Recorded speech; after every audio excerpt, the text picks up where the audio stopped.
These guys are ridiculous. These guys are ridiculous.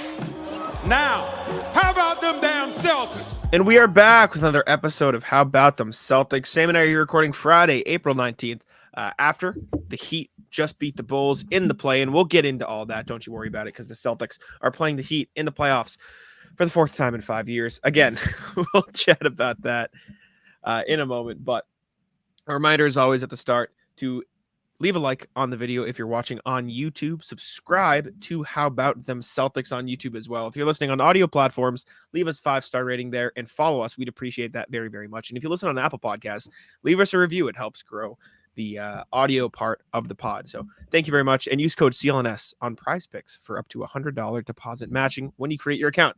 Anyways, like I said, Celtics Heat. First round of the playoffs. The only year they didn't meet in the last 5 was in 2021, which was the weird, COVID year where a bunch of injuries. Celtics had no jail and the Heat dealt with a bunch of stuff. And funnily enough, that's the one year Giannis managed to get through once the Heat, he beat the Heat and the Celtics were out of the way. So other than that, it's been Celtics Heat, Celtics Heat. Celtics were out of the way. Like they were starting Tristan Thompson. Yeah, that was a whack year. But Miami takes down the Bulls in the first round. Before we get into that, holy shit, the Bulls suck. Oh my God, that was an embarrassing display of basketball. What did they finish the game with? Do you know what they finished with on the night? 91 points. That's horrendous. And that was a lot. They were at 67 with 8 minutes to play. Wow. Also, I don't think we mentioned it. This is a full pod today because Jack and I are both really busy today on Saturday. So we figured if we were going to preview the playoffs, we would just drop it on Saturday morning so it's still relevant. So you're welcome. We'll see you Tuesday. Yeah, full pod today. Like Sam said, Saturday. Video on Sunday. Video on Monday, which is just going to be a recap of game 1. And then pod again on Tuesday. So bear with us here. But Heat in the first round. No Jimmy for at least, the first game? Maybe 2 games, you'd think. I think Jimmy's going to miss, the whole series. You say that. But it's Jimmy. I put nothing past that guy. I think he'll be back by game 4. I think he's going to do whatever he can to play. But I truly think he's going to be out for a while. Let me pull up the tweet. You can talk, but let me find what Shams had to say. Shams said weeks, but I have a bad feeling that he is going to be back by game 4. I thought it was 2 to 4 weeks. Shams just said weeks in his tweet. Maybe there's another tweet that I didn't see, but the tweet that I saw just said weeks, quote. But it's Jimmy, and so I put nothing past him.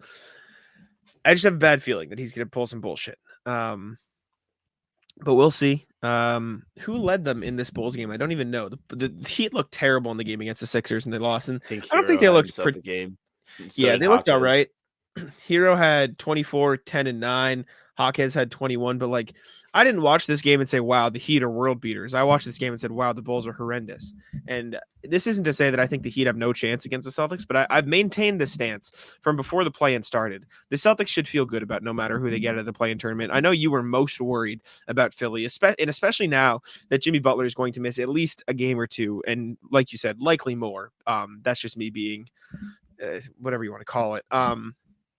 The Celtics should feel good. They're the best team in the regular season. They've had the mindset of we're going to play the game in front of us, not worry about any other narratives, anything else past the game in front of us all season. And if they do that, I think they should be good into this series. We can get into the matchup stuffs, what could happen, etc. But just now that you are obviously not happily ready to play the Heat, how are you feeling, especially as a guy who said I'd rather play the Heat than the Sixers?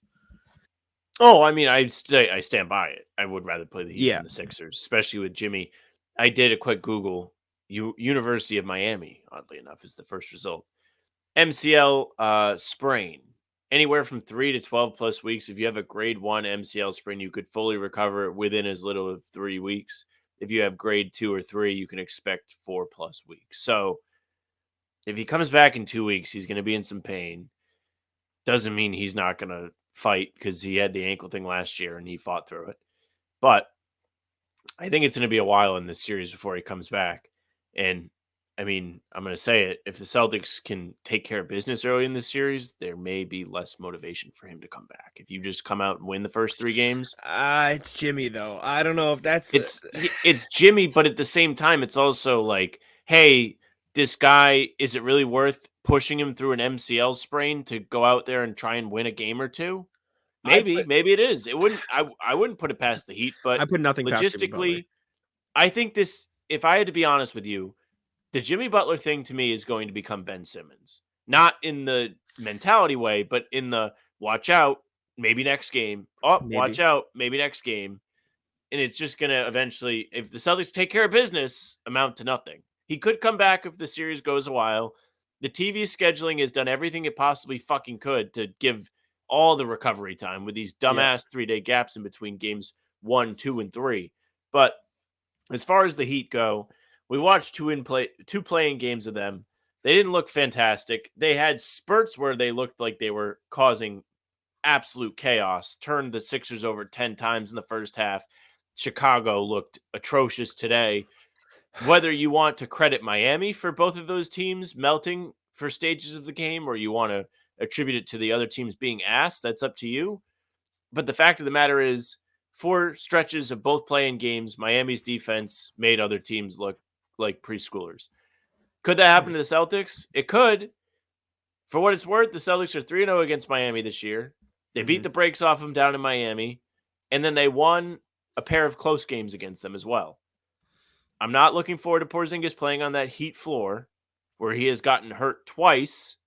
Shout out to Bam this season. Yeah. I think they should be able to beat up on him. I would love to see a sweep. I just would. Do I think it's the most real? Just take care of business, dude. Your best player is Bam right now. Win games. Yeah, I mean, listen, I like I said, I've thought the Celtics should be confident no matter who they got. Jimmy being out helps, but like you said, the Heat, like they've killed the Heat all season. They've beat them, and I want to do this too. I want to talk about, like, if you had to pick one thing from the series, what do you think is going to be the most important thing for the Celtics to win? And I'll go first because the obvious answer is Kristaps Porzingis. Like that has been the entire difference this season. Like, you look at it from last year to this year, everything that went wrong for the Celtics. Couldn't beat the zone. You let up a bunch of threes open, like stuff, all the stuff that went wrong, like especially on the offensive end, is solved by Kristaps Porzingis just existing. Like, just being on the court solves so many issues for the Celtics.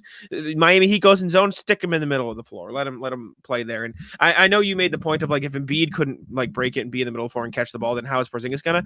Embiid looked like he was playing on one leg. Let's be real. Like, he was not Embiid. That was not Embiid we watched. That was 3 quarters of bullshit and then kind of Embiid in the fourth quarter. Kristaps Porzingis has done great at breaking the zone all season. They went to it over and over again in one of those games in Miami and just killed him. Miami hasn't had an answer for him.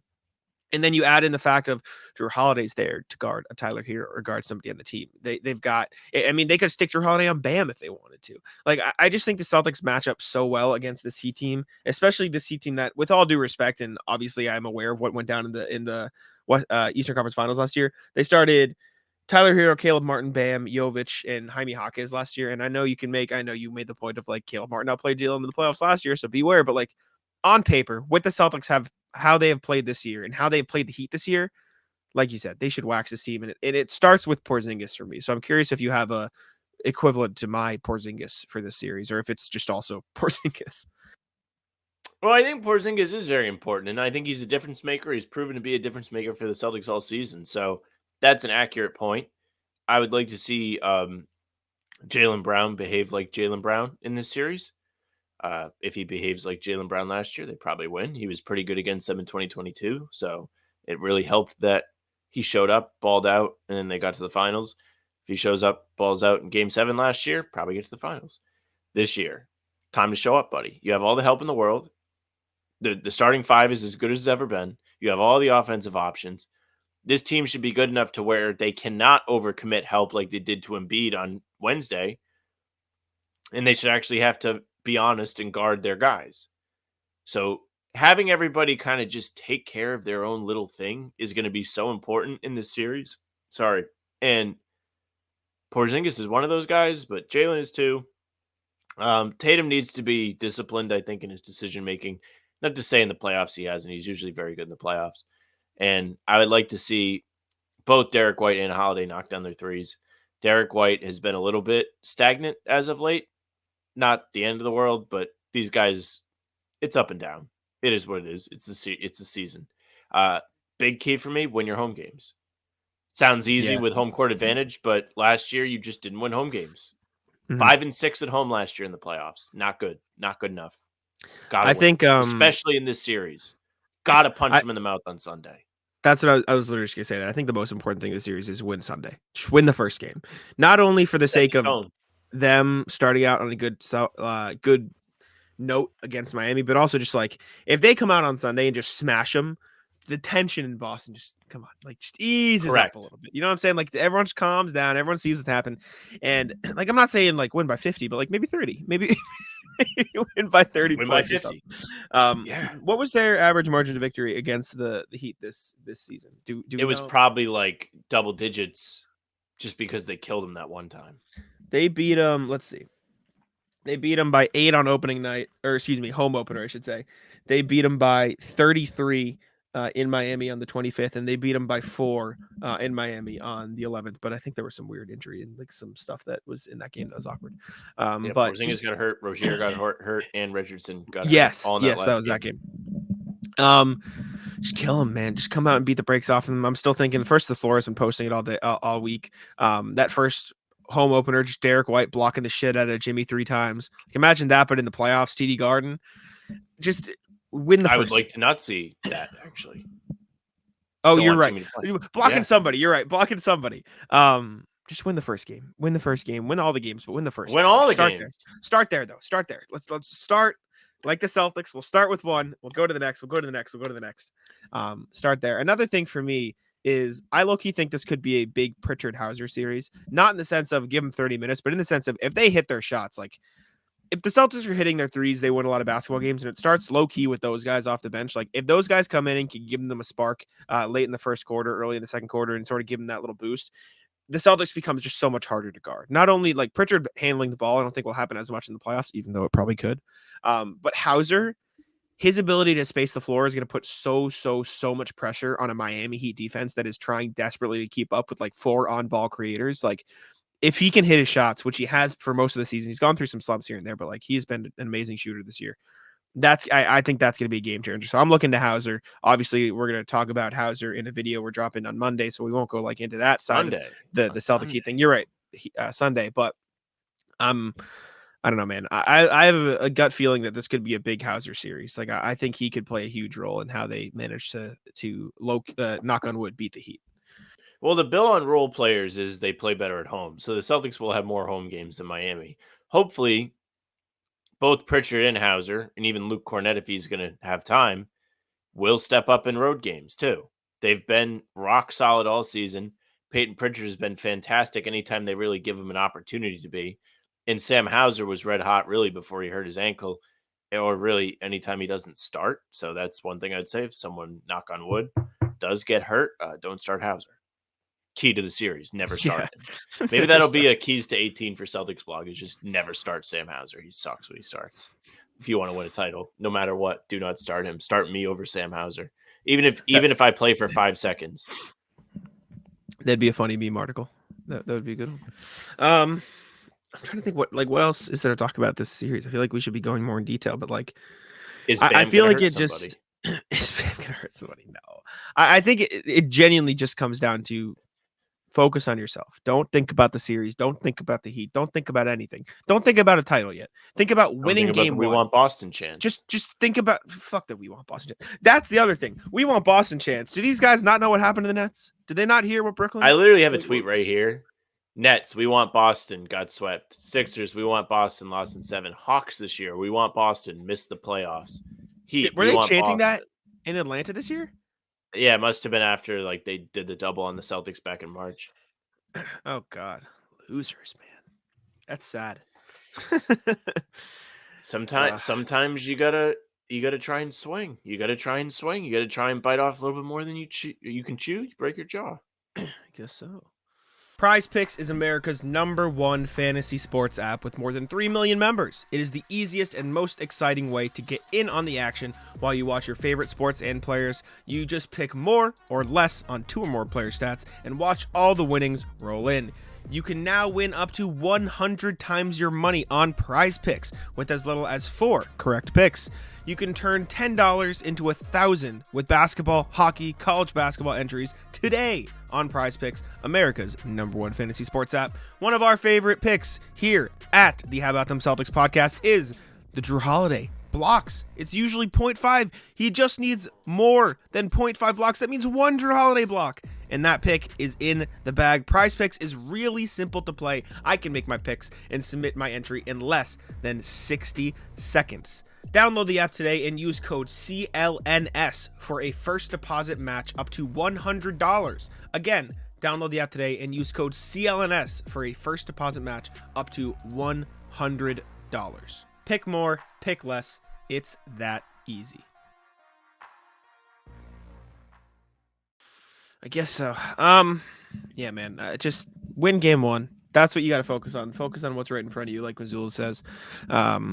Tatum's got to be Tatum. Jalen's got to be Jalen. Like, everyone just got to play their game. And I don't know if it was the game, like the Miami game where it happened. Correct me if I'm wrong, but the Derek White, Kristaps Porzingis pick and roll. I'm just saying. You can probably go to it a lot. There was one game where they spammed it. I can't remember if it was Miami. Was it Miami when they spammed it? I forget when we did the video. I don't remember. You're asking the wrong guy. I'm pretty sure they did it a lot against. I can't remember what team it was, but I think they did it a lot against Miami at the very least. And I know Porzingis had a huge game against the Heat earlier this year. Am I right? I'm pretty sure he had a big one. He had a really good game, I think, opening night at home. Yeah, he had a good opening week. He averaged 30. Yeah, he's averaged 20 on 57-50 splits against the Heat this year in 3 games. I mean, it's going to be a little bit different for Miami with Bam having to go on the perimeter and really guard Porzingis. Yeah. I would imagine we're going to see we're going to make you make the shots, Porzingis, before we come out and defend you. But yeah, if he starts making them, it's going to become very difficult for the Heat defense. He's going to become a key to the zone breaking. He's somebody that's built for the zone breaking. Him and Tatum both, there's really no excuse even last year. Mm-hmm. Tatum is somebody you can have break the zone. They just need to use them right. And if they do that, they should be okay. Mm-hmm. They should be okay. Tatum hasn't shot the 3 Super Bowl against Miami this year, but literally everybody else outside of Horford has. Drew against Miami this year, 64% from 3. Kristaps 50%. Jalen 44% on 7.7 attempts. Derek 38%. Svia's taken 2 threes against Miami, made them both.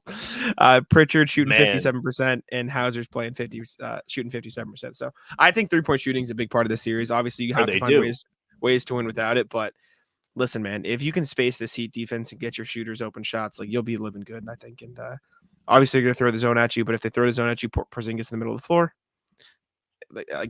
You got to imagine that's a part of why they traded for him, right? Come on, let's be real. True. Anything else on the series you think that we need to cover that we didn't?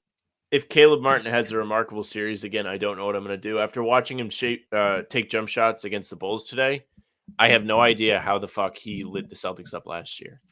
His shot is disgusting. It looks like he is. I don't want to say lagging because that's so hack generic, but there is a significant hitch when he shoots the ball.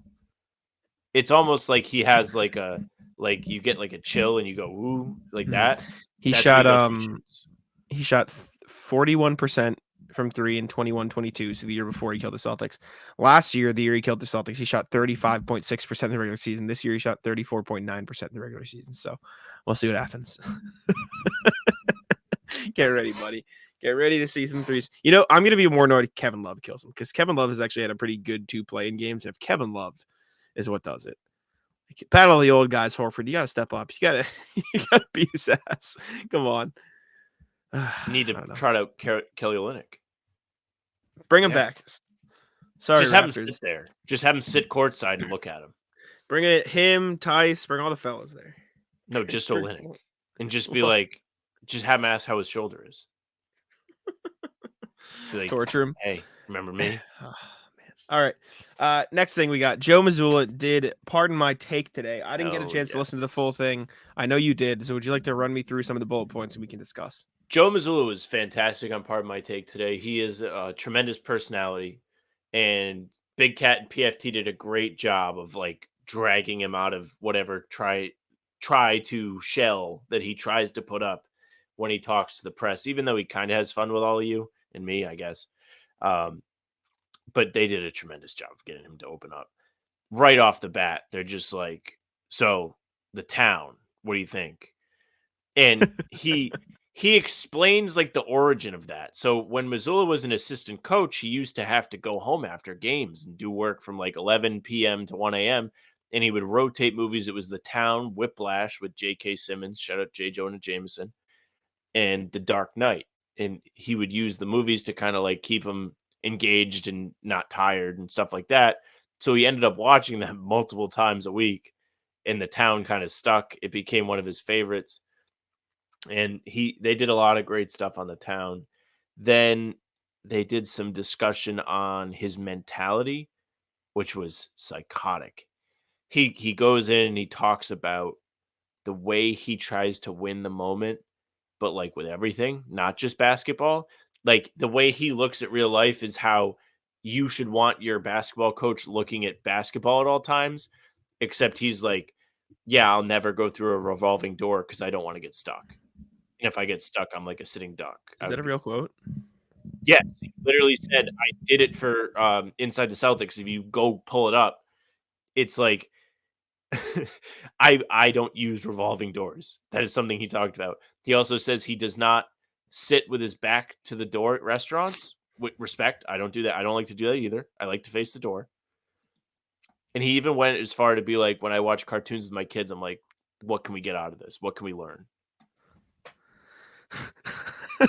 I mean, I guess it tracks because he did do a whole thing this summer. Like when I watch football, I watch the Dolphins so I can watch wide receiver routes, so I can see how they move on the court, and that translates to basketball. When I went to visit Man City, because when they run their routes up and down the field, I think of how my guys can cut. It's like, there's something actually wrong with this guy. Like he is never use revolving door, because if I get stuck, then I'm Respect. vulnerable. That is like schizophrenic. Like he is not well. Like, oh my god, that's incredible.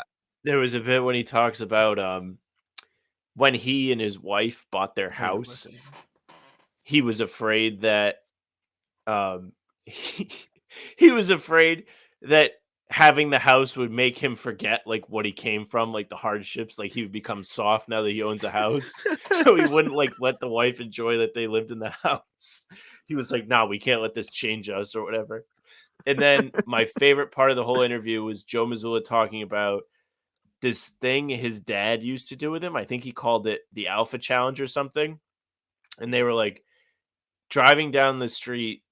His dad pulled him over at a baseball diamond, and then they like wrestled. They wrestled. It's a must listen. I'm like butchering a lot of this stuff, but if you guys are all like listening, go check out the Part of My Take episode from Friday. It was awesome. They have done a really good job with the Celtics this year. They had Pritchard and Derek White on. They had Blake Griffin on earlier this week when he retired, and he gave you some good Celtic stuff. And then Joe Mazzulla was excellent. They loved him. It sounds like he's going to end up going back on there at some point. Had Chicago won today, there was even plans for him to go out there and kind of like run drills with Big Cat. So that would have been pretty fun. Oh, fuck Chicago, man. The Bulls fucked us all. Man, this just makes me like say it. I said it last pod too, but like, I don't get how some people in Boston still don't like this guy. Like this is exactly what every Celtics fan should want in a coach. Like this absolute sicko who just breathes, eats, and sleeps. I missed that. Eats, breathes, and sleeps basketball, and just does motherfucker is thinking about basketball so much that he won't go through a revolving door because he's vulnerable, because he wants to win every moment. Are you like that? That is like some shit you'd hear about like Red Auerbach. Like, dude, like I'm only gonna smoke this brand of cigar because the other ones diss the Celtics. Like some deep rooted insane shit. Motherfucker is so competitive he won't go through a revolving door in case he gets stuck. Like if you hear that and you're still not in on Joe Mazzulla, then like you are completely blindsided to the point of no return and seek help. Like it was funny because like Hank, their producer, is a big Celtics fan. He's like from around here, but they were like, yeah, like our producer Hank's like a big Celtics fan. He's a fan of yours. And Joe's like, huh, those don't really come around very often.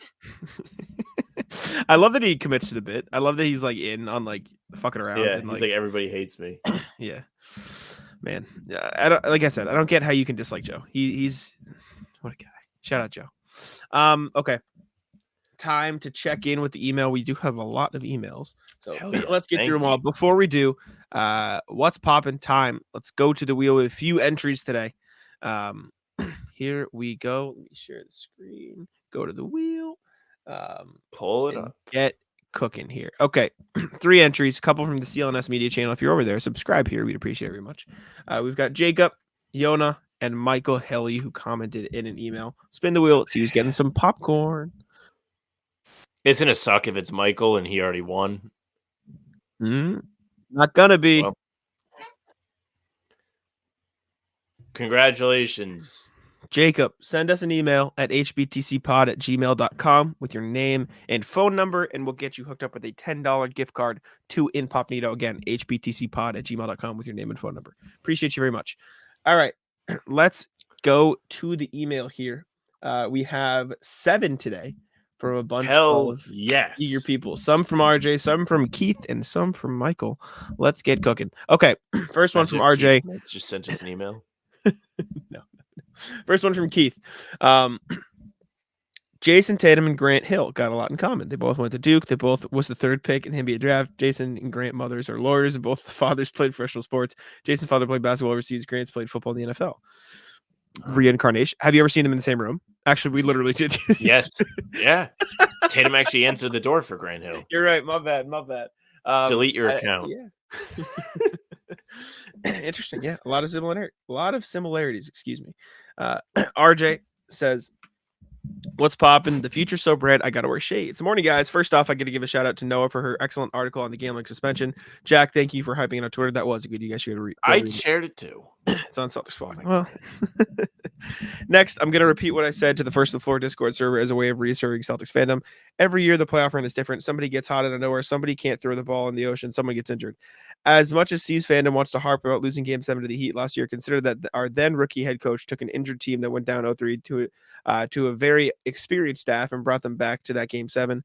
That glass wasn't just half full. It was overflowing. I can't wait to see what Joe and the Celtics unleash this year. Be well. RJ. I do think maybe that's a bit of a hyperbole because like you can't go down 0-3 in a playoff series, especially with the players you had. But like for Joe to do what he did against that Heat team after going down 0-3 as a rookie head coach is impressive. And I do think it is a significant storyline to follow. That the Celtics have a new coaching staff, have Joe with a year of experience, have all these new things that they've done and gained with Joe now 2 years on the job. I do think that'll play a significant role in this upcoming series against the Heat and the playoff run in general. As long as there's no revolving doors, we should be good. No revolving door. The only door to the hotel is a revolving door. Joe has to move. He's like, I'm not staying here. Joe's outside. He's sleeping on the street. Not staying here. He sleeps on the court. He's just sleeping consistently. Yeah. Next one. What's poppin'? Use all the weapons. Morning, guys. We're almost out of dead air to file, but bet y'all are happy. Now that we know that Mazzulla was an Army Ranger, a Navy SEAL, or just Leroy Jenkins in a previous life, let's look at the things he can weaponize on the Celtics now that he can't block timeout threes anymore. In keeping with the theme of this letter, Jack, I'm going to ask you to let Sam read this one. Good luck, buddy. All right. Called up the to the Celtics dancers. What do you mean, hold on? I said called up to the big leagues. I didn't say hold on. The Celtics dancers, they are fit, they are limber, and they can both distract the opposition and high kick them in the teeth. Likelihood he uses them depends on if Joe is a big fan of the Bring It On cheerleader movies. Mary Jane from Spider-Man is in one of those movies, I think. There you go. Little fact. Brian Scalabrini's injury calls. This works with players who have a little bit of hypochondria. Scal talks with them about the humidity in the garden or how slick the floor is to plant the idea in their head that a crippling injury is just moments away. Likelihood, Joe won't use it, but Scal will keep pitching it every 5 minutes. That's right. He absolutely will. It's a good strategy, I'm telling you. Telling Eddie how someone dissed his son. I don't think Eddie would throw hands on his own, but on behalf of his kid, he would absolutely go full Hulk. Likelihood, brings it out in the Eastern Conference Finals if Embiid manages to get there, or first round if Spoelstra and the Heat are being dirty bums. That is a fantastic weapon to use, Eddie House being angry. Mike Gorman's retirement. Gorman closes out an interview and mentions offhandedly how much he'd love to have one more banner to celebrate. Likelihood only as a distraction so Coach Spo doesn't see Eddie House coming. In all seriousness for a second, one thing I hope Coach Mazzulla and the C's use to their full benefit is their robust, good health. As much as the tendency to collapse in the rotations in the playoffs is, a lot of times that is due to the necessity of injuries. Last year, the C's had dinged up Brogdon and Rob Williams. Marcus was carrying his usual assortment of floor burns, and Grant Williams was in the doghouse. This year, everyone down the line is healthy and contributing to Mazzulla ball. I hope the Celtics use this tactical advantage to grind their opposition down to dust. Otherwise, they may need to unleash their ultimate secret weapon, Abby Chin's impeccable fashion sense. Be well, RJ. There you go. What was your favorite one? I like the Eddie House. Eddie House. Eddie House is all time, baby. All right. Next email from RJ again. What's limping the elephant in the room? Oh no, RJ, what are we doing? Afternoon, folks. Time to get serious for a minute and discuss the only thing every Celtics fan dreads: injuries. You're just sitting there thinking about injuries, RJ. RJ, What are you playing Operation over there in California? Okay, everyone breathe. Sit down if you need to. This is a good news post, really. All right. The past 3 seasons, the Celtics playoff runs ended because the team wasn't deep enough, primarily due to people being hurt. 2023 against the Heat, everyone remembers JT's ankle twist 30 seconds into the game. But even before that, Rob and Malcolm Brogdon were battered and bruised, I should say. Playing only 20 minutes between the two of them in Game 7 of the ECF. In a 2022, lack of depth exacerbated by Rob Williams' injuries helped to wear down the Celtics against the Warriors. And 2021 was pure hospital Celtics team as they got gentlemen's swept by the Nets in the opening round. So what have Brad and Joe done? They built a team that is functionally deep and almost impervious to injury, knock on wood. In the games where the starting 6 had the night off, here's how the Celtics fared. No Tatum, 7-1. No Brown, 12-0. No D White, 6-3. No Drew, 11-2. No Kristaps, 21-4. No Al, 13-4. The Celtics as a team have stayed ready all year long. The Celtics depth isn't just insurance, it's an absolute advantage. I'm looking forward to Svi, Springer, Nemi, and even Jordan Walsh getting Geno time minutes this postseason, early and often. See, I told you it was a good news post. Be well, RJ, and someone who knows what a winner looks like. That was a good news post, but you scared me. I wonder how many of those games are overlap games. At least 2 of them. Probably a lot of them. I think that's said a lot of people a lot of times. Yeah. Thanks, RJ. Next one from Keith. This is the same email. Thank you, Keith. This is the same Grant Tatum email. Thanks, Richie. Agree. Yes. Shout out. Next email. Michael Hildy, what's poppin', guys? I'm writing this as I'm in your playback stream. Some fun questions to get ready for the playoffs. Also, looking like we were playing the Heat while watching this because the Bulls suck. Correct. Question 1. What player in the Celtics are you most excited about seeing how they perform in the playoffs? Kristaps. Thoughts? I'm kind of interested in Pritchard, to be honest with you, because I think Pritchard is a real move the needle X factor guy. If he's able to cook like he had in the late season, they're going to be able to afford a lot more of the bullshit. Like RJ sent that whole list of the injury stuff. If you have Pritchard firing, you may not even have to worry about some of it. Like that's how good he's been. So see, I go Porzingis because we really haven't seen Porzingis playoff minutes. Dallas was it, and no, I feel you on that. I'm just trying to be I got you. Also, this subject was titled Michael Peters Fan Club Appreciation. Shout out. Question 2: what stay ready player on the Celtics do you think could have a really good chance of winning us a game? Sam? O'Shea. I don't consider Pritchard. Okay. You're right. You O'Shea. I've been saying O'Shea all season. You know this. I think there's a playoff game where he can come in and just turn it on its head by hustling. I would have to agree for O'Shea because I think he's the only stay ready player that even gets minutes in the playoffs. Maybe Tillman. I just think it's true. Like, if you want an example, go look at the opening week game against Miami at the Garden. He came in and turned the whole thing on its head. Yeah, I don't know. What random ass Heat or Bulls, if they pull off this miracle? No. What random ass Heat player do you think will be a max contract player against the Celtics? This is the Jared inbred question from the playback. Jovic. What do you think it is? Jovic? Yeah. Yep. I'm gonna go with I think Haywood Highsmith just nails like 3 threes in a game, and it's absolutely ridiculous. So I'll go with him. Unfortunately, I'll go with Haywood Highsmith. Okay, last one. Who do you think starts on Team USA? Thanks for the cool pod. Always a pleasure. Go, Michael Petras. I think we did this briefly last time. I think it'll be Steph, Tatum, LeBron, KD, Embiid. I think it's whoever LeBron wants. Sure. Next email. Last one from Michael again. What's poppin'? I got another set of questions for during the Heat Bulls games. Definitely going to be the Heat. Anyways, I had some questions about being a person in media. All right. What is the toughest part about being media? Is it editing, writing, etc.? Probably The writing. pay. Next question.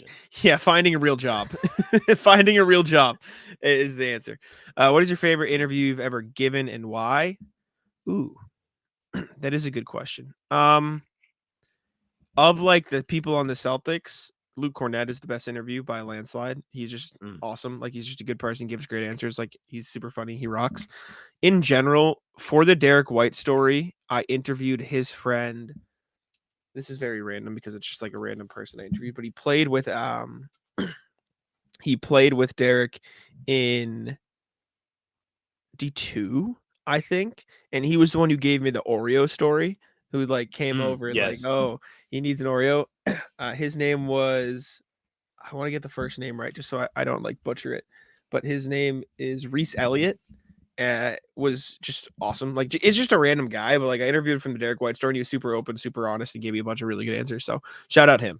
Reese Elliott was great. Joe Mazzulla. Only one. Next question. Lamar Stevens was cool too for what it's worth. What arena is the best for media that you've been to? Why? I've been to TD Garden and the Philly one, and Philly one sucked. So TD Garden is the answer for it. I have been to TD Garden and the Portland Expo. I've also been there. It's TD Garden. TD Garden.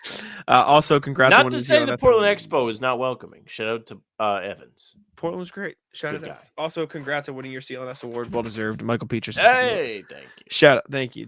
Shout out First to the Floor. Those guys rock. We need to get a banner. All right. We do. We'll put it up on like just one single banner that we have to share. Yeah, we'll put it up right. Like I'll throw it up right on the top, right, like above our heads, like in the middle. You actually should put it down the middle. I guess. You yeah, put, a little small one. CLN. No, like just like some in the middle, like CLNS. First to the Floor, best CLNS personality, 2024. Maybe I'll cook something up. Anyways, let's move to the NBA portion of the programming for what could end up being the longest section of the podcast. We're doing playoff predictions.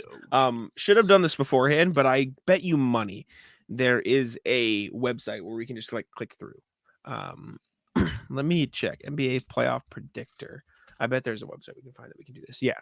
Okay. Cool. It's the one we use for the standings. Hell no. Just go to the NBA website. You got the bracket. Let's just only do first round. Okay. I'm not wasting time doing hypotheticals on a team that's not even going to make it. All right. You fucking crabby ass motherfucker right now. Huh? All right. Let's share the screen. Fucking loser. NBA, ESPN, or use the NBA website? NBA's got the whole bracket. Okay. NBA.com. If you just go to let's go here. Should be playoffs bracket. I got you. Here we go. Let's predict the first round of the NBA playoffs. We'll give our team what we think and the games, and we'll keep it there. It's easy. Okay. We don't know. You want to start in the East or the West? Let's start in the East, and then once we get actually start in the West, because who cares really? All right. Starting here, Thunder versus the 8th seed. Does your answer differ for Kings or Pelicans, or just like the number of games differ? The number of games might. I think Sacramento gets a game. I don't think the Pelicans do. Okay. I think Sacramento could take it to like 6. I think the very little playoff experience they have could low-key help a little bit, just a little bit. But I think the Kings beat the Pelicans. I don't know what the score of that game is. Do you have it up? No, it's in commercial. Okay. I was like, I think it's like 36-31 New Orleans. Okay, good game. Oh, okay. Regardless, I think the Thunder win in 6 if it's the Kings and 5 if it's the Pelicans. I hate predicting a sweep unless I'm super confident. I think that Golden One Center crowd is a really good crowd, so I think it might be tough for OKC to go on the road and play there. And then I think that could lead to a 6-game series or 5, depending on how well OKC performs. Do we have the head-to-head on this season? I'm going to pull it up. Against what? Thunder Kings? Are you just predicting the Kings are going to win? Thunder Kings. I just want to see. Thunder against the Kings this season are, if stat news would load, Thunder are 2-2 against the Kings this year, but the two that they lost were November, January, and the two that they won were February, April. So Sounds like we got a 7-game series. would be cool. I mean, every series should go to 7 except for the Celtics. That's what I contend. Okay. All right. Get them tired. Clipper. Yeah. So we're I'm both in. going Thunder. I'm in. I was about to say, shame on you for wishing that on other fan bases. That we have nothing against, nonetheless. Yeah, fuck it. Okay, we both got Thunder. Clippers, Mavs. Do you lean any which way here? I like the Clippers. I think the Clippers. Well, it depends on how healthy Kawhi is.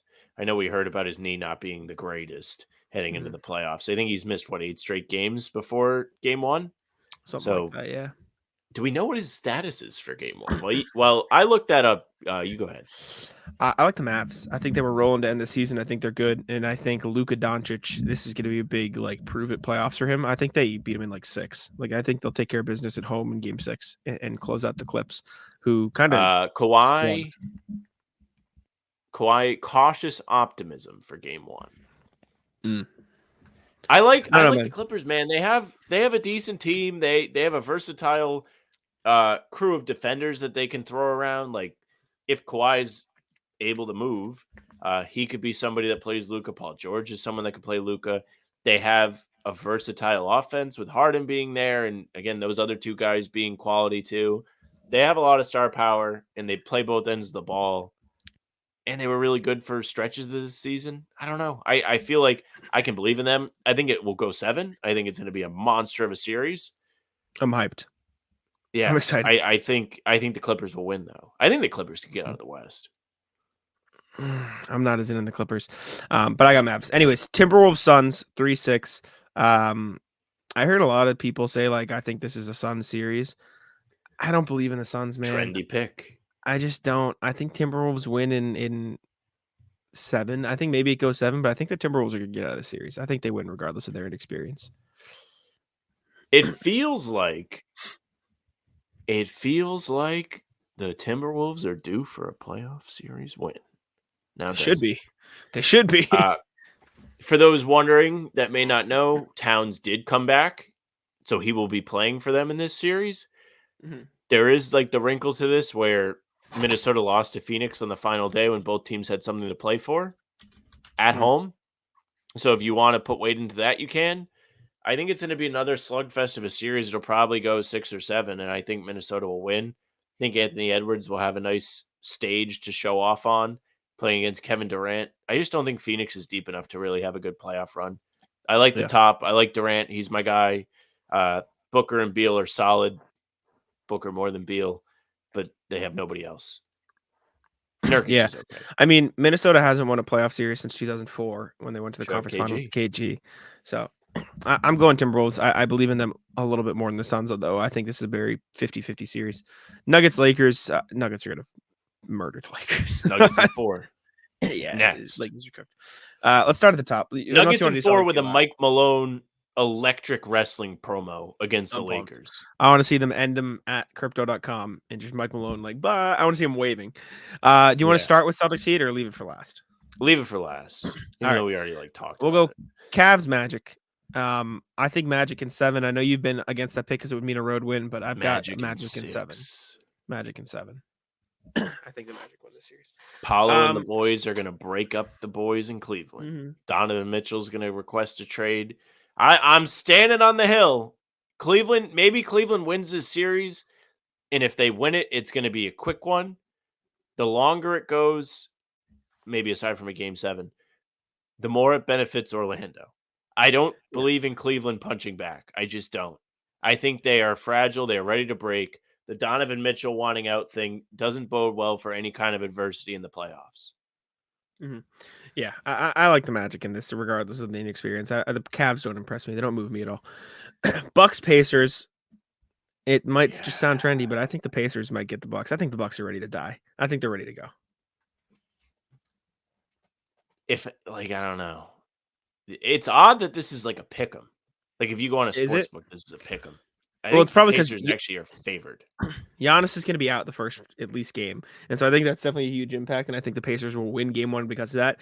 And if you think of it that way, if Pacers win game 1 on the road, then all they have to do is win at home. And I'm not saying they're like this incredible home team. Like I don't even know the record at home, but just, that puts you in such a big advantageous position. Like what was the record at home this year? Let's take a look. They scream like a good home team to me because that crowd was actually pretty good, at least when the Celtics played there. Yeah, they were 26-15. Beat the Celtics twice there. Yeah, I don't know. I like the Pacers, especially if Giannis doesn't play for a couple games. Well, I know it's not the Celtics, but that's still a good home record. Like you're still solid at home, better on It's the road. not a Like fortress. on the road, they're 21-20 though. Is what I'm saying. Like they're significantly better at home. So yeah, that they're helps them. better. They're better. Um, I think. Well, Pacers. from Shams and his little fucking news TikToks that he does on Twitter now, instead of just tweeting out the fucking news, Yeah. he said Giannis 2 to 4 weeks. Oh yeah, they're done. So they're dead. I think that's what I said. I'm gonna go on Reddit to make sure. Are you sure? I am 90% sure I saw Giannis 2 to 4 weeks. God, this season for the Bucks has been horror, huh? Oh my God, what an absolutely disastrous season. Like that is Giannis 2 to 4 incredible. weeks. Yeah. 2 to 4 weeks. They're cooked, man. They're done. They're done. Yeah. Anyways, yeah, I got the Pacers. Do you also agree, or are you staying Bucks? Pacers in 6. Book it. I think the Pacers will win. There's just so much that goes into this where you're like, do I really think that they're going to, come out and punch them in the mouth? Do you think there's some fuckery that goes on where the Pacers just are like kind of taking it lightly because there's no Giannis? I like that there's bad blood in this though, where I think that negates the possibility that Indiana comes out and just like fucks around. I think they may actually be focused. I don't think they'll fuck around at all. It's their first playoff series with I'll Tyrese pick the Halliburton. Pacers. Yeah. Last one, I got them in 6 quarters worth. Last one, Knicks Sixers. I wrote 1,500 words on this. No. Come on. Fishbowl audio. Fishbowl audio. Get it off. This is a complete heart pick. No. Fuck the Knicks. I hope they get swept. The Knicks are going to win the series in 5 games. 5. I know Gentlemen, you're in on the go Embiid on. injury, and it's very Dude. valid. But in my make-believe world, I would like to believe that the Sixers. Listen, can I just break it down for you? Can I break down exactly what I wrote in my article, in which you can read at sbnation.com tomorrow? I will not read it. Or today. That's fine. I'm going to tell you right now, so you don't have a choice. Yeah. 1. Who is guarding the Jalen Brunson pick and roll? Kelly Oubre had some success guarding Embiid this season, but if you know anything about Tibbs, I mean, Tibbs and Brunson are going to attack the best possible matchup. They're going to say, okay, let's get Maxey or let's get a minus defender on Brunson because D'Anthony Melton's hurt right now, and they traded Pat Bev. So, and Jaden Springer's not in the team either. They literally don't have any of their guard defenders. So they're going to play, okay, let's try to get Maxey guarding him. Lowry. Pull him. Yeah. Actually, Lowry genuinely played well in the play-in, so like that is an okay answer. But they're going to put like a guard they feel comfortable Brunson attacking on him.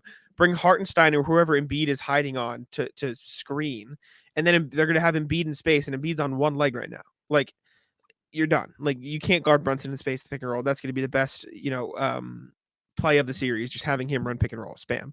2, Sam, Jalen Brunson shoots a higher percentage from the field in the playoffs than Joel Embiid. Joel Embiid, respectfully and understanding that he's injured, Joel Embiid has a horrendous playoff history. He just does. He's not good in the playoffs. His numbers go down. He's good in the first round. First round merchant.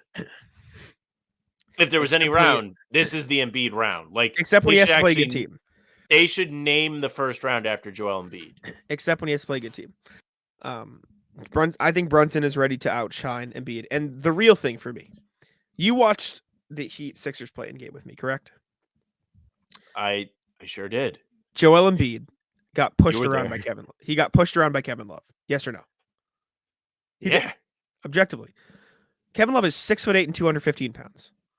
Isaiah Hartenstein is 7 feet tall, 250, has the second best opponent field goal percentage in the league in the restricted area, and has a genuine all defensive bid this season. You're telling me one-legged Embiid who struggled to post up Kevin Love is going to do anything against that man? Sixers done. 5 game for the Knicks. Easy. He can't post up Kevin Love, and he's going to post up Isaiah Hartenstein for an entire series. While the Knicks, OG Anunoby, Josh Hart, Dante DiVincenzo led wing defense just collapses on Tyrese Maxey, and you're depending on Nick Batum, who had 7 10-point games in the season. He needed a 20-point performance to beat the Heat by 1 point in the play-in game. I have as little faith in the 76ers as I ever had. I think the Knicks win this in 5 games, and I think the Knicks end up in the Eastern Conference Finals where they get swept by the Celtics. You think they get swept by the Celtics? It's in 5. Yeah, I think it'll be maybe gentlemen swept. I think it'll be 5 is what I told GMAC, Andrew Claudio. I would love. It'd be great, right? You on the trade now? You on the trade? I still want them to get eliminated as early as possible, just because I would love to see like them hang the OG healthy X amount of games in 3 when he plays. Like that's like their whole thing from this season.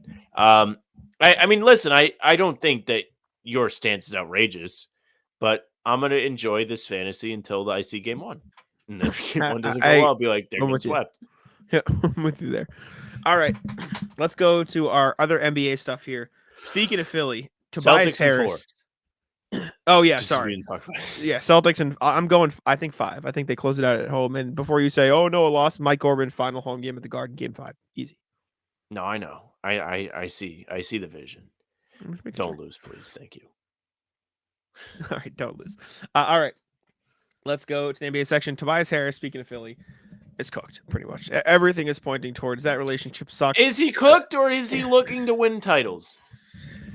Keith Pompey of the Philadelphia Inquirer, quote, several NBA executives believe that Harris will sign with the Pistons as free agent, although other teams are expected to show interest. Right.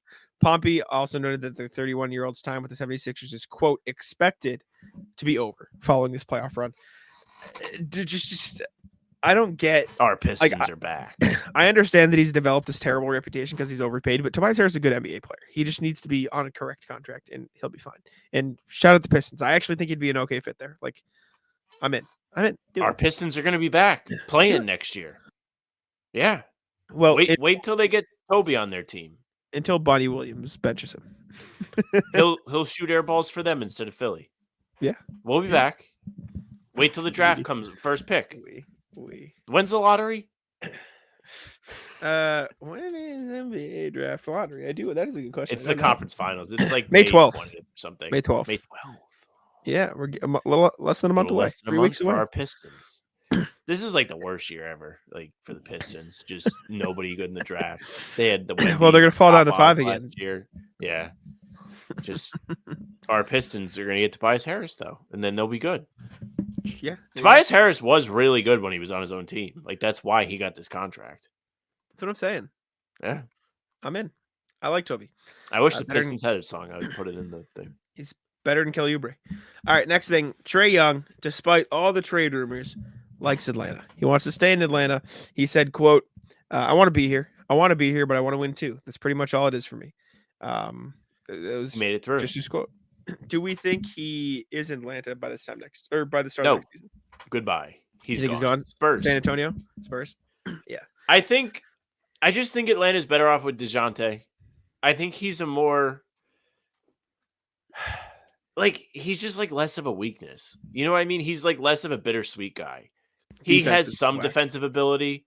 He's less of a my career guy, even though he's a good defender. Kobe shots against the Celtics in the the overtime win, whatever it was. He's a good defender. He's an all-star in the past. So is Trae Young. But all defense. I don't know. He was an all-star on a shitty Spurs team that nobody cared about. Mm-hmm. Yeah. DeJounte Murray, I'm pretty sure is an all-defensive nod too. 2017-18 all-defensive, 21-22 steals champ, and one-time all-star. He averaged 22, 5, and 6 this year on 46, 36 splits. He's a good player. He's only 20. He's 27 now. I told you from the beginning that would not work. Yeah, you did. I just never understood it. I mean, if you have a guy playing my career like Trae Young, it doesn't make sense to put him with another guard that can distribute the ball.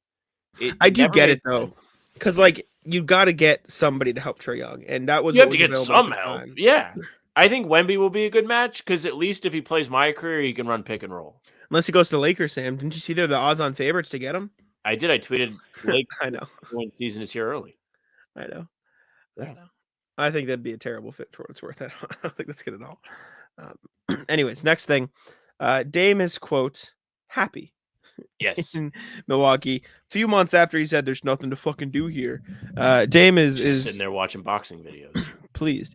Quote, I saw somebody say that Dame's not happy in Milwaukee or something like that. And I know the truth. I love the situation that I'm in.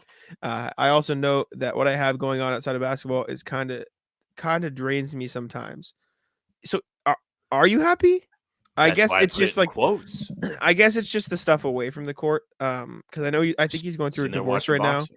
No, I think he's going through a divorce right now. So I think there is. He like, is going through a stuff. divorce. So it's got to be, brutal for him. But I don't know, man. I don't trust purely on the court. Like, obviously, feel for Dame, everything he's going through. Like, he's probably like a good guy. Prayers. Like, I have nothing against him. Lots of But prayers. like, I'm out on the Bucks as a team, man. Especially if they don't have Giannis, they're done. Like, that is the only thing holding us together was his like probably MVP caliber season. Had they been a good team, like. I mean, Indiana is literally 4-1 against the Bucks this year. They beat them in meaningful games. They beat them in the in-season tournament semifinal. We were there. Like they could play in a big game, and they kind of got better because now they have Siakam. Yeah. Last NBA thing. Klay Thompson has supposedly taken note of the Drew Holiday contract.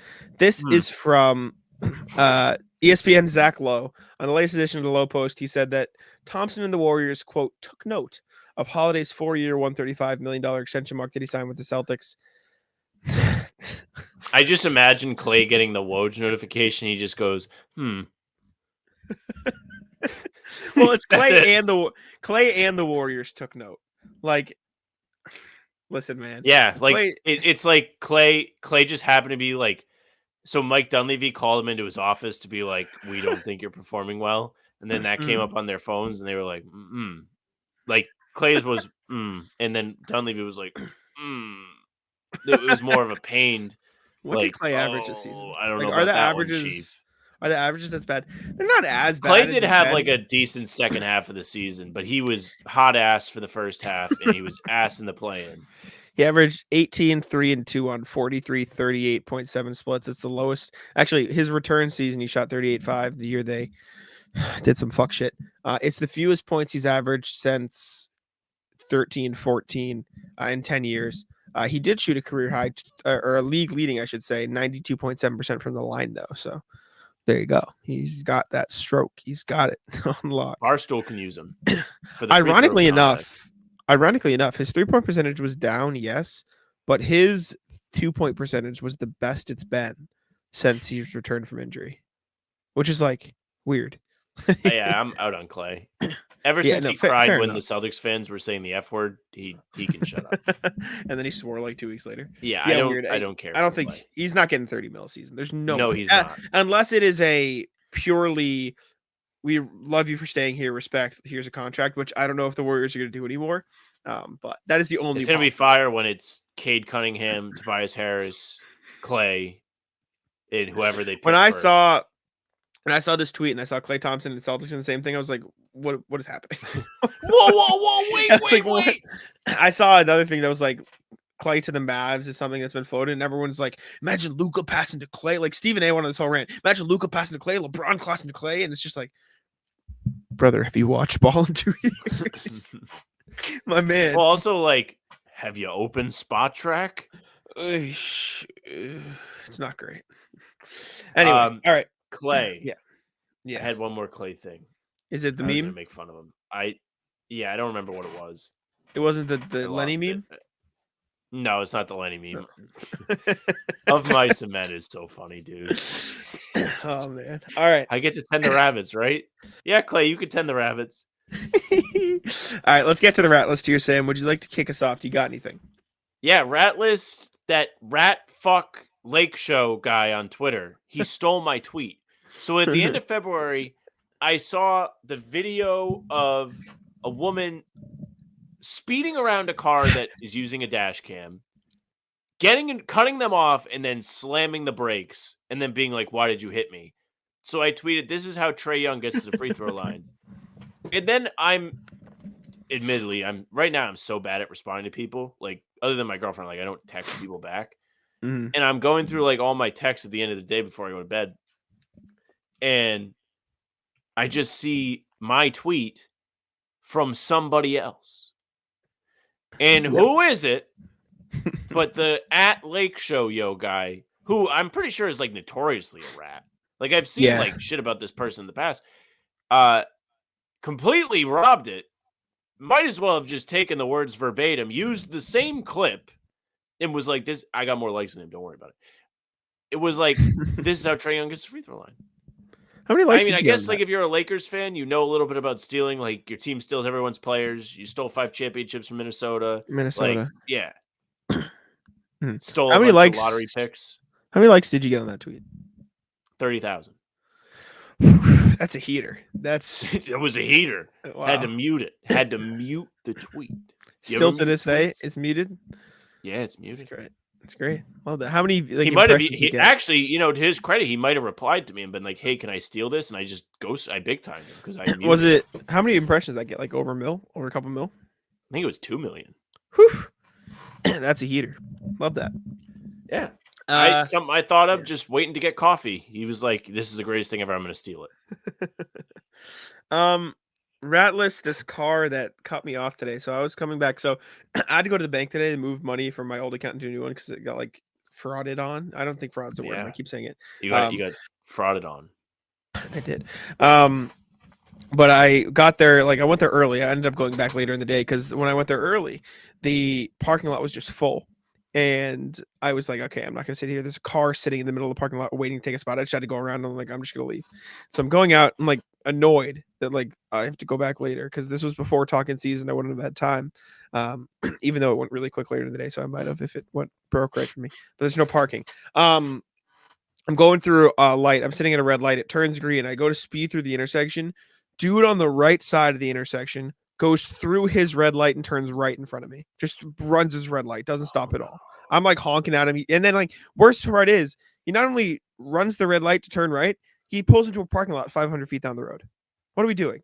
Like, dude, I was so mad. I use the horn. I never honk. I just get mad internally, but I use the horn. So mad. Dude. What a fucking asshole. Every once in a while, hit the horn. What an asshole. Oh, rat list. First and foremost, my fucking legs. I didn't do my legs last week because I hurt my pinky and I didn't want to hold any weights in my hands. So I skipped the gym until Wednesday, and I went back. My legs are killing me. That's a brief one. Rat list, the city of Boston. So Jack and the gang and me might have went to the Red Sox game yesterday. If you work with me, we didn't go to the Red Sox game yesterday. So I drove in, and I like to drive in. When I go to the Celtics games, I'll drive in. But when you drive in, 193 was packed. It was packed. So my GPS was like, hey, what if you didn't take 93 in Boston? So I'm taking the city streets to get to the garage where I parked. And the city of Boston, 1, hates syncing their lights. 2, hates having their lanes make sense. Disgusting place to drive. I regret not taking the T in because then once I finally got to the fucking Sheridan, I go in the garage. There's no Red Sox game day deal. There is no fucking parking. I had to stalk some guy to his car so I could find a parking space. That's what it came to for me. I must have been in there for 15 minutes. You could probably go in the text chat and find how long I'm going to do it. I'm going to find how long it took me to park because I texted everyone. I was like, Jack was like, hey, I just got here. And I was like, oh, I'm parking now. Let's see. Yeah. Oh, no, I didn't. No, I didn't do that. No, I didn't tell you guys when I was about to park. Took a while though. Yeah. Because I mean, to no fault of your own, obviously. Took a long time. What was I gonna say? Yeah, it was busy as shit. I parked at Quincy Adams and then I took the red line in from there, and the whole train was just it was school breaks, a bunch of kids, a bunch of everything, a bunch of families. Got to the T stop. everyone riding up the escalator, everyone walking over, had to weave through a bunch of slow walkers. Far too many people at Ratless people at Fenway. You just started to stop in the middle of the fucking walkway. Fuck you. You're gonna People get who that stop, anywhere where there's people. yeah, okay. In general, if you stop in the middle of the walkway instead of moving to the side, you're a bad human. Yeah. Like, eat shit. Like, I don't contend like. we I should don't get fuck with one push a day. Like Give me everyone, 3. just shove them. Give me 3. You should be able to purchase extra pushes, like microtransactions in real life. You're just like really rich and you can just beat the shit out of people. You're just... Joe. I guess Joe. that kind of does happen. Joe would beat the shit out of people. But I got back to Quincy Adams, and there was a huge rush to get out to. I rode the T with Justin Turpin because he was going one stop past me. But I get off, and a lot of people get off my stop. I speed walk to my car, and I'm the first one out of the garage so I can beat the traffic getting out. I fucking got out of that bitch. Although I was walking down the stairs behind this older guy, and he's just taking a sweet ass time. It's tragic. But I made it out. We were good. He's earned it. I guess so. He's put in his time. He's put in his time. Well, the worst was it was like a 2-lane stairs, and there was an old woman on one side and an old man on the other, so we were all just stuck. Oh, they made a wall. Yeah, they made a wall. I hate the wall. Ratless Miami for just being so fucking expensive. I was in a Ratless Chicago. Interesting. Sure. For Ratless losing. Chicago for losing, but Ratless, the flights and hotels in Miami, man, it's so cooked. I'm going on the road for the playoffs. Very excited, very grateful. Don't get me wrong. Like I'm super, super, super pumped to get this experience. Not pumped, my bank account. My bank account actually hates it. Yeah. So Ratless that. Got anything else? I don't know if I have anything else.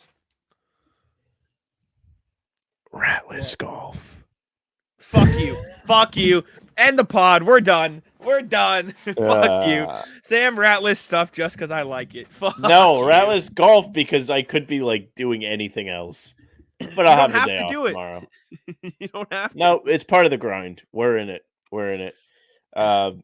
Do I have any other Ratless? Ratless the rain. We got rained on at Fenway. Ratless the rain for ruining my golf tomorrow, maybe. Ratless fried dough. Ratless fried dough. I wanted fried dough really bad at Fenway. Didn't get it.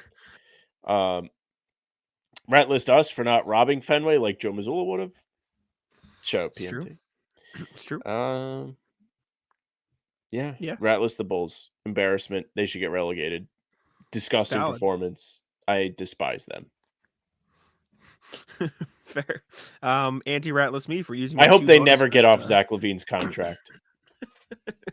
Anti-Ratless me for using my 2 bonus bets to place all the money on the Heat to win the game in the third quarter to pay for like a fraction of my trip.